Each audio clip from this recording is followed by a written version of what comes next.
All right, guys. So it happened. Finally, Elliot Anderson goes to Manchester City. And this is the first big transfer in English football that involves British player also, English player. And from my understanding, the record fee has been broken. Because the last time the biggest signing of an English player happened with the same club, Manchester City signed Jack Grealish for 100 mil. And today, as Fabrizio Romano confirmed, Elliot Anderson goes Manchester City with the fee that can go up to 130 mil if we count it in British pounds. So let's get into the details of this and let's also talk about some extra stuff. Let's go. So what are we looking at?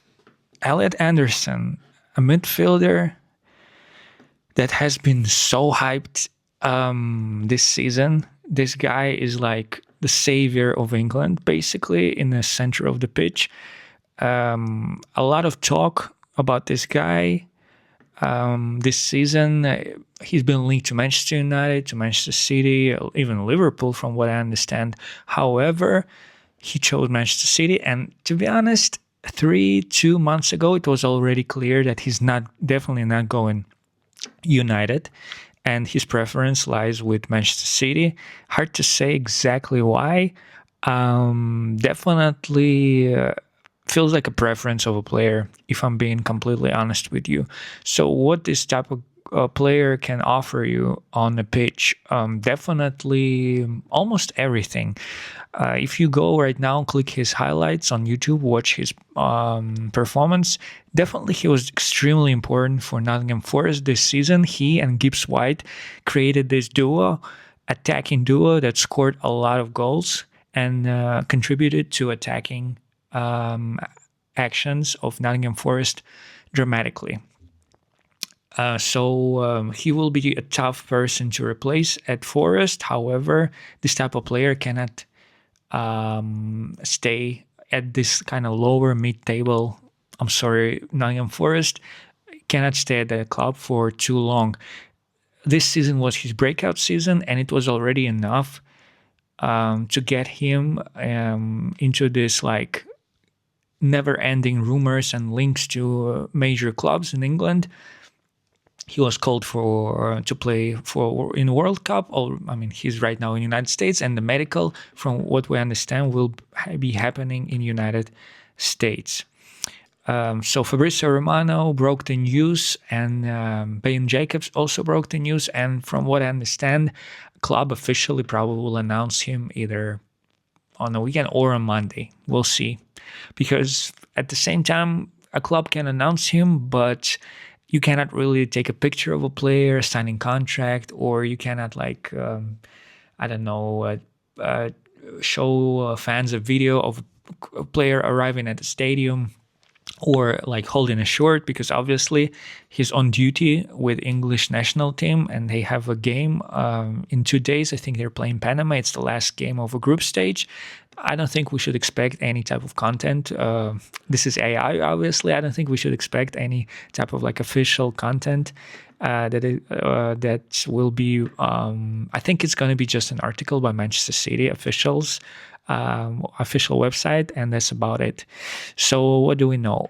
Here we go. Deal in place between the clubs. Fee up to 130 mil in pounds, which makes it something like 150 million in dollars. Confirmed agreement now done after talks at final stages, as reported last week.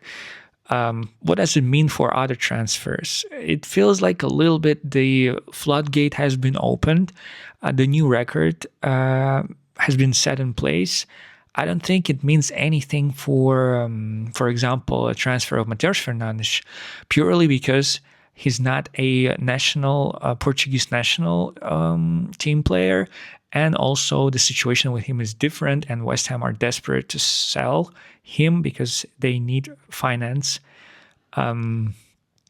So I don't really see exactly how this deal will affect Mateus Fernandes' deal. However, this deal can affect someone like Alex Scott, maybe Adam Wharton if he's gonna change club this season, because basically this is the ceiling for a midfielder price this window, and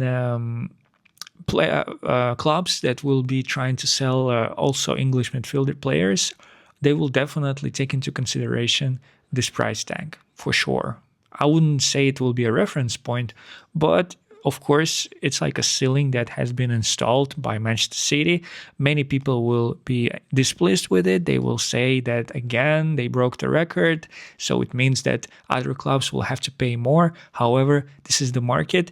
Manchester City are able to move like they move, and everyone else has to sort of like deal with it. So I already like this comment, because the fee, it was started with 100 mil, and then it was 120, and now it went to 130. So basically, negotiating power of Manchester City, as we can see, it's not that strong.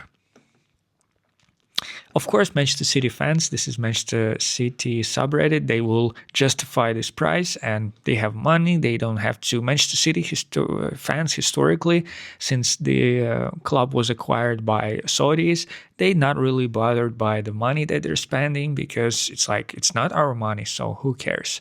But the charges are still there, and PSR actually exists, so we'll see how that's gonna go.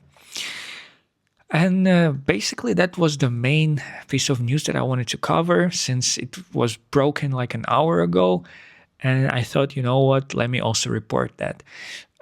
So I'm going to post other videos, short videos about some other stuff. And definitely also I will cover transfer business of Manchester United, obviously. And I think I will also talk about Brazil and their performance in the group stage of World Cup. And we have watch-alongs also on the way. They're already scheduled, so you can click waiting. You can also hit subscribe and hit the like, of course, because it will help the algorithm and stuff. So thank you so much for watching, and I'm gonna be signing off.